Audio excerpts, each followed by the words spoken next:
to the Riize podcast featuring your host, Lana Cherries from the Laughing with Lana podcast. I have Miss Cindy here, the dream interpreter. That's right.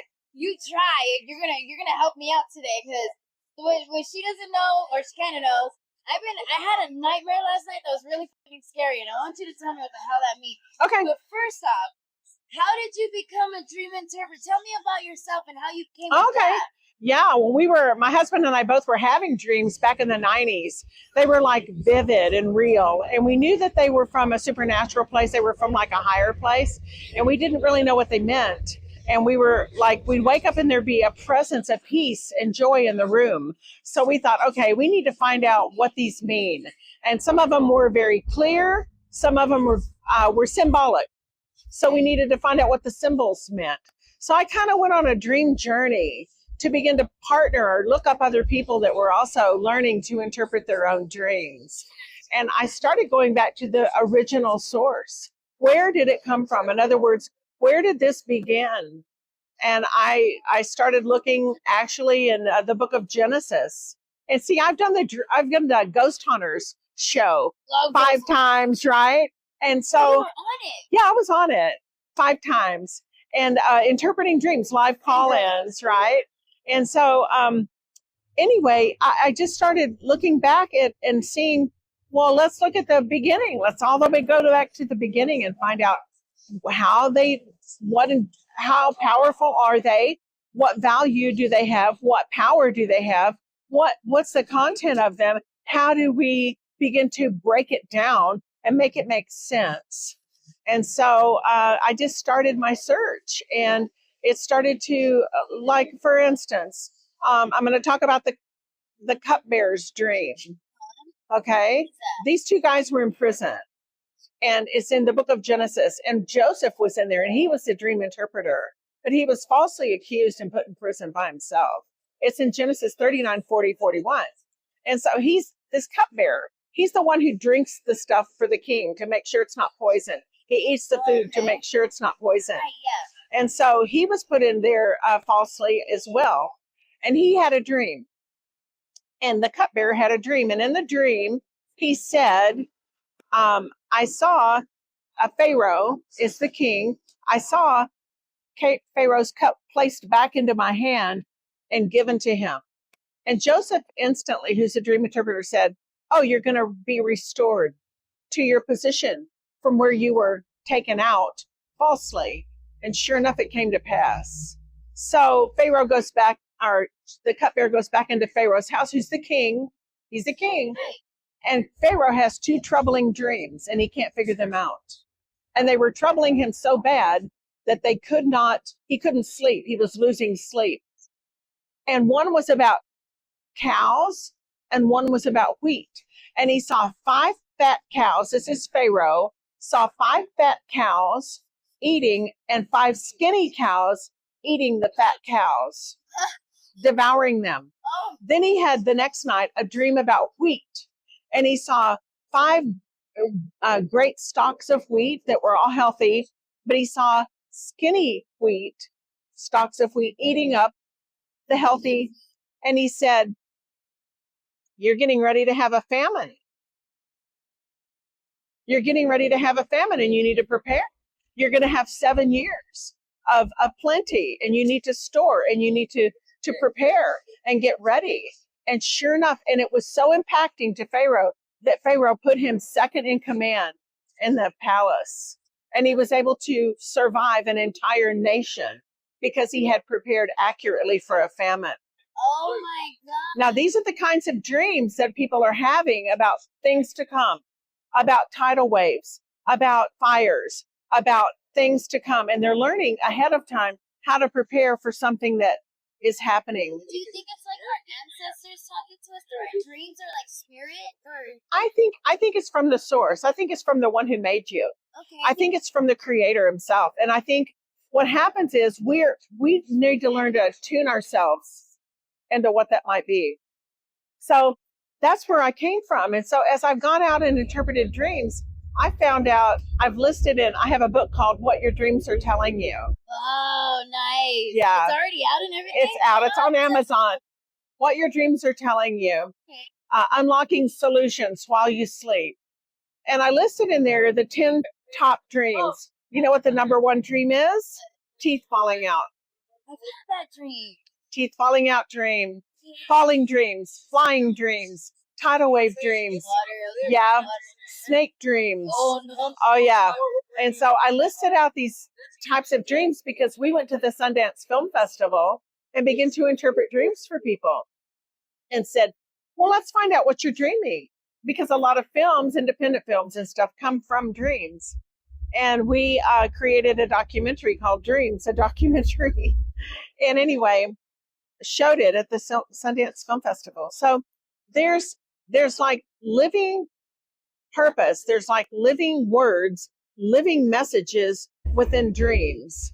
And we have, by and large, shoved it off, or, oh, that doesn't mean anything. So I'm very curious to hear your dream. You Like say nightmare. you said it's a nightmare. Yeah, because I woke up. Okay.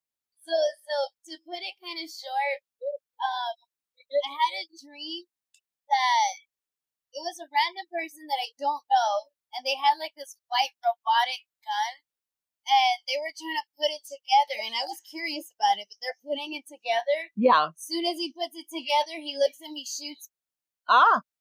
Dream somehow like just turns around, and I have a brother who's handicapped. He's in a wheelchair. Okay. He's paralyzed from the waist down, and he actually has a not to put his business too much out there, but he has a bone disease and a blood disease. It was just neglect from a nurse. Okay. And so we've been fighting with that. So obviously that's like heavy on my mind. But Yeah. my brother's in a wheelchair, and in the dream, the cops came to our house and they wanted to take my brother to prison. And I was like, why would they? I was like, in his condition, why would they take him to prison? They were like, we don't care, he's going to prison. Yeah. And I was like, oh my God, I'm never going to see my brother again. And then, like, I thought I was going to never see my brother again, and then I died in the first half. Okay. Here's what I'm going to do. I'm going to turn it around. I'm going to flip it around, because whatever is meant to destroy you, there's always a turnaround for good, right? So I think whenever something's a weapon that's formed against you, it's not going to have any effect. It's not going to be able to take you out. And I think that whenever that kind of thing happens, it's because you've got something very important to do. And so even though you might have died, or you thought you died in the dream, you're actually not, because you flipped around, and now they're going to try and attack your brother or come after your brother.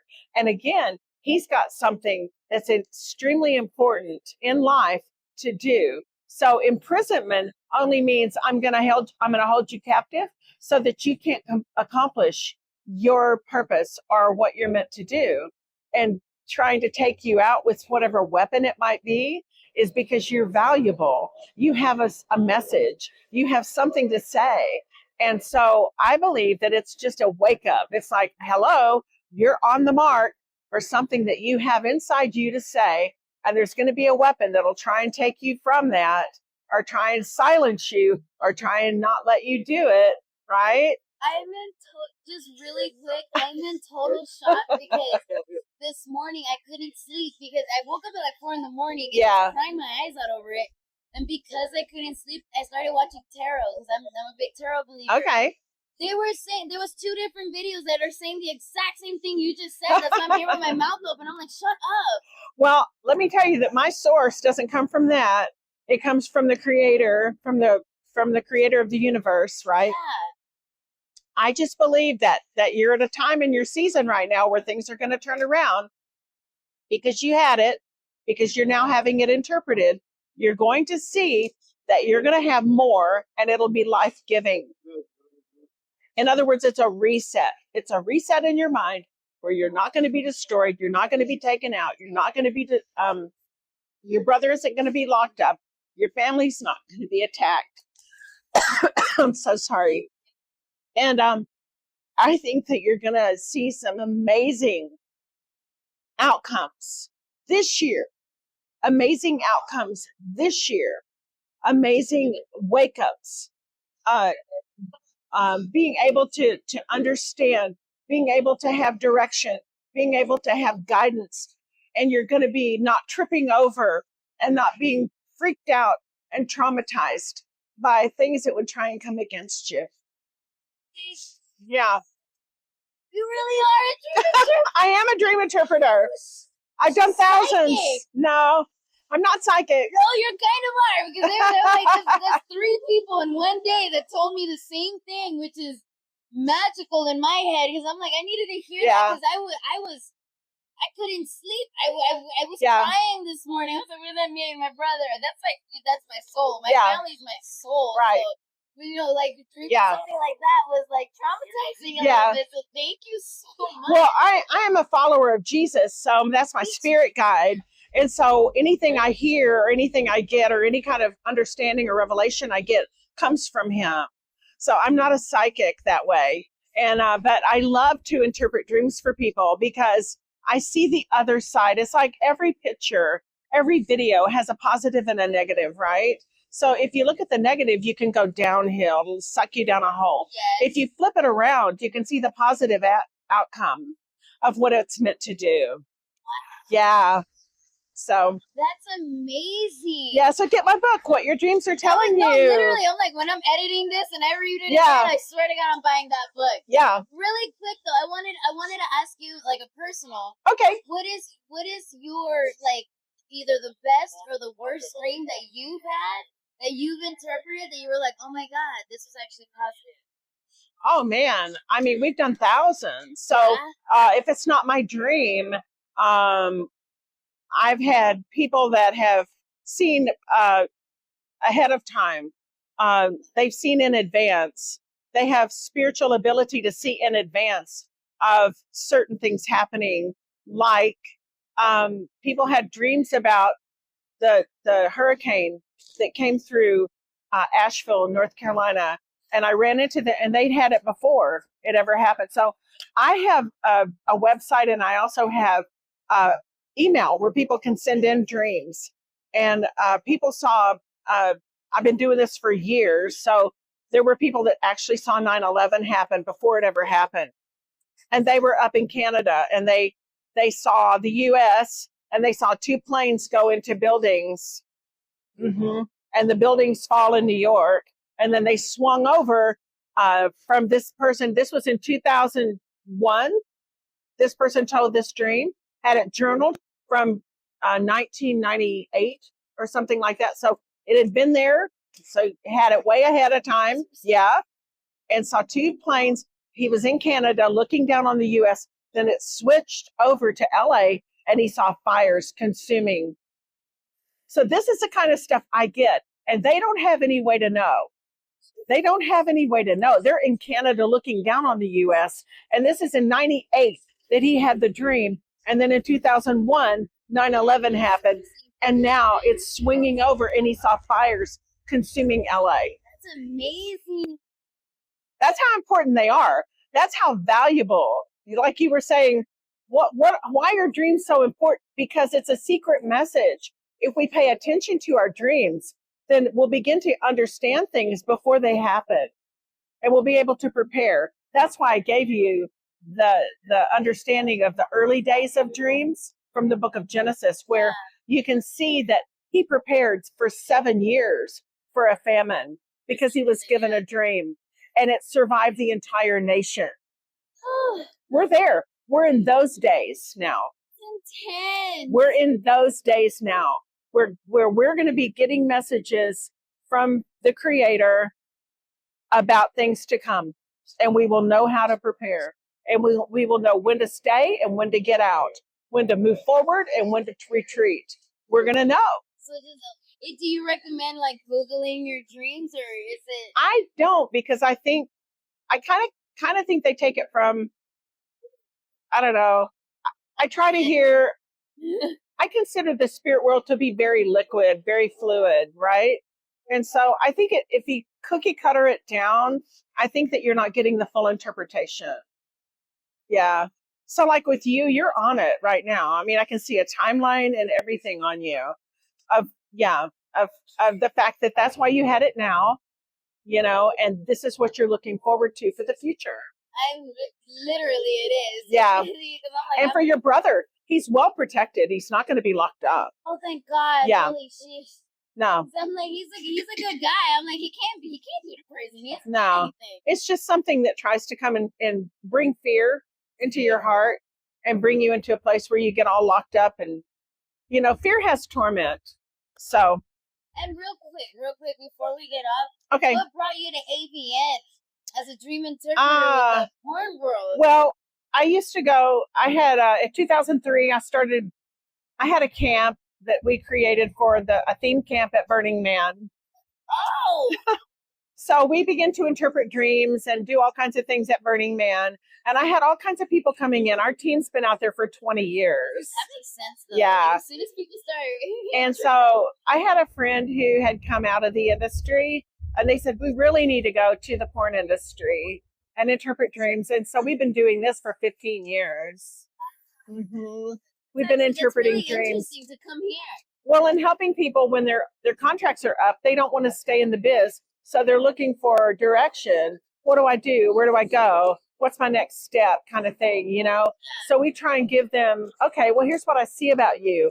Or here's what you had as an idea or a desire from when you were little.